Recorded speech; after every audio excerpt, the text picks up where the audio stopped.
Olá, eu sou Sheila Sodré e você está assistindo ao programa Café com Direito, o programa que leva conhecimento jurídico para você brigar pela sua cidadania.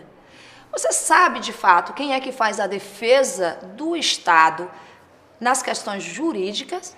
Vamos saber hoje, porque o convidado é o Procurador-Geral, que vai falar sobre o papel da Procuradoria, né, Dr. Gilberto Carneiro, não só o papel, mas quais são as ações que o Estado está brigando em seu benefício. Seja muito bem-vindo ao programa Café com Direito. Satisfação enorme, Sheila Sodré. Quero cumprimentar todos os telespectadores do programa Café com Direito. Dizer que é uma honra estar aqui presente, porque já ouvi falar muito do seu programa, inclusive já tive a oportunidade de assistir e é um espaço realmente importante para a instituição, para a Procuradoria-Geral do Estado, no sentido de fazer uma explanação para a sociedade do seu papel e do seu trabalho. Ótimo, então eu já vou aproveitar essa abertura para justamente falar quais são, né, nessa sua gestão, quais são os grandes desafios, quais são os grandes desafios da Procuradoria? Inicialmente, a Procuradoria ela tem a exclusividade da representação judicial do Estado e tem um grande papel, uma grande importância na área fiscal. Nós temos hoje, para você ter conhecimento, um estoque de crédito a recuperar de 4 bilhões de reais. E nós temos um estoque de débito, que é o estoque de precatórios, em torno de 1,2 bi.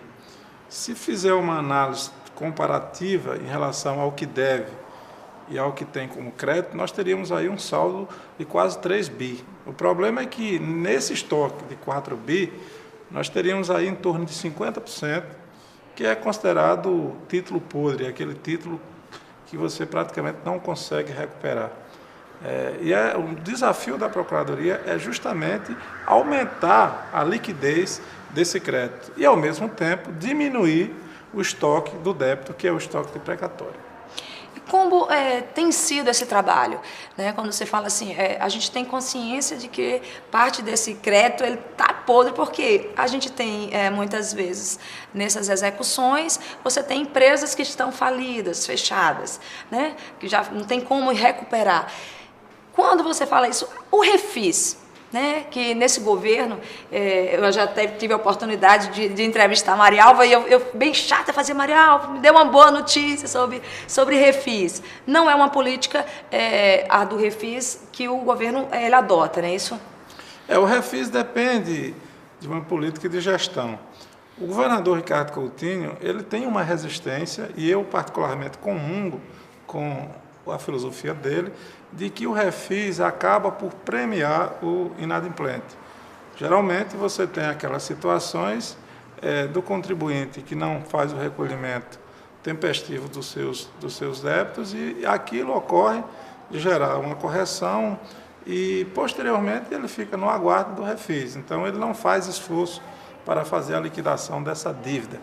Como prefeito do município de João Pessoa, no início da gestão, o então prefeito Ricardo Coutinho, e eu era procurador-geral do município à época, ele instituiu alguns refis no âmbito municipal. Porém, posteriormente, nós percebemos que seria muito melhor investir em ferramentas de conscientização e de arrecadação do que propriamente ser através do refis. Agora, por exemplo, foi publicada a Lei 10.008, que você já me abordou anteriormente, e que traz justamente a redução das penalidades, no caso da multa, em 50%. É uma redução substancial.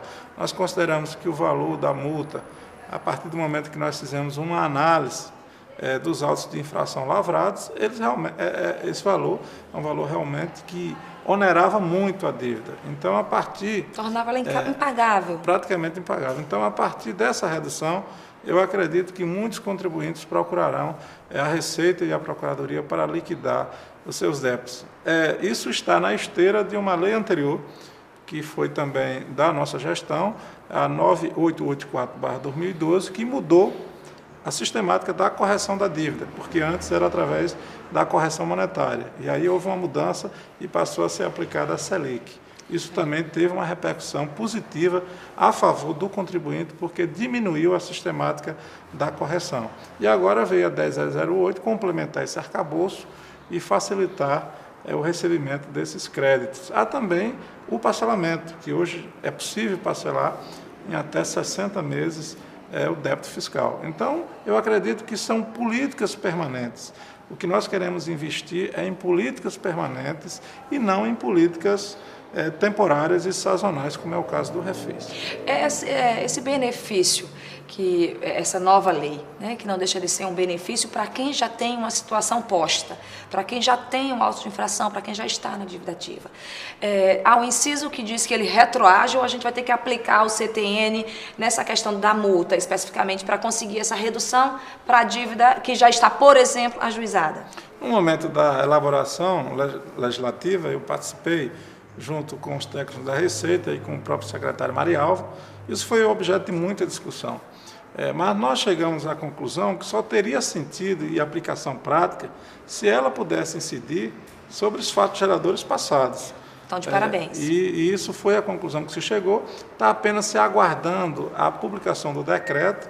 O pessoal técnico da Secretaria e também da Procuradoria da Gerência da Fazenda estão trabalhando na conclusão da redação do decreto para definir a sistemática da aplicação.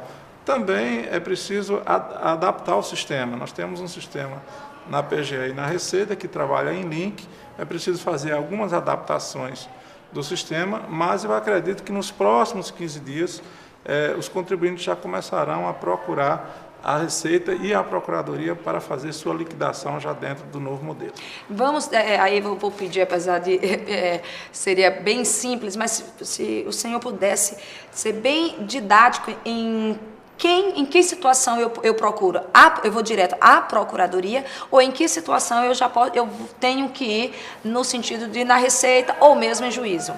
Na realidade, a diferença é bem simples.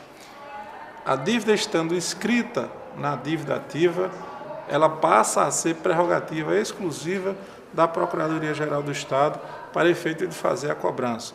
O que significa que, após a inscrição na dívida ativa, o contribuinte terá que procurar a Procuradoria-Geral do Estado para fazer o pagamento, seja através do acordo, seja através do parcelamento ou do pagamento à vista. Antes da inscrição na dívida ativa, o contribuinte poderá procurar a Receita Estadual e lá fazer uma possível negociação ou pagamento ainda no nível de alta infração. Inscrito na dívida ativa, a Procuradoria tem um prazo para se evitar a prescrição para efeito de ajuizar, de executar a CDA.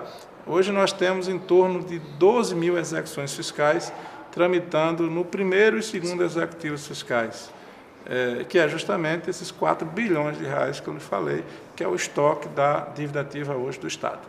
Nesse momento em que eu procuro, eu estou me colocando na posição de um empresário, eu me direciono à Procuradoria para pedir a aplicação desse benefício, trocar a minha multa de 200% para 100%, que seria essa, a infração de 82, inciso 5º. Eu poderia, nesse mesmo momento, pedir um recálculo também com esse fator, em vez da correção que tinha a taxa Selic, seria benefício para mim? Na realidade, isso já está sendo aplicado de ofício, porque nós entendemos que, como é para favorecer o contribuinte, nesse caso, nós já fazemos de ofício, já estamos praticando isso de ofício, deixando de aplicar a correção e sim a Selic. No caso da redução da multa, evidentemente que também é um benefício que vem a favorecer o contribuinte. Portanto, eu não acredito que o bom senso vá fazer com que um contribuinte se recuse a aplicar a redução de 200% para 100%. Portanto, tudo isso já será, no caso da multa ainda não, porque nós estamos fazendo a regulamentação da lei com a publicação do decreto, mas no caso da substituição do índice da correção, isso já está sendo feito de ofício. Mas, doutor Gilberto, eu tenho certeza que depois desse programa, o telespectador que está com problema nessa dívida ativa aí vai aguardar, então, regularizar essa questão da multa, já para aproveitar e, né, no momento oportuno que for fazer uma negociação ou um pagamento, já tem essa redução, né, global. Com certeza, considerando que o seu programa tem uma audiência fantástico, então eu acredito que sim. Já está havendo hoje muitos contribuintes que procuram a Procuradoria e a Receita já querendo aplicar o novo modelo. Porém, como falta a regulamentação e depende do ajuste do sistema, eu acredito que nos próximos 15 dias isso já estará acontecendo e os contribuintes poderão procurar os 2 órgãos para fazer a liquidação já com base no novo modelo.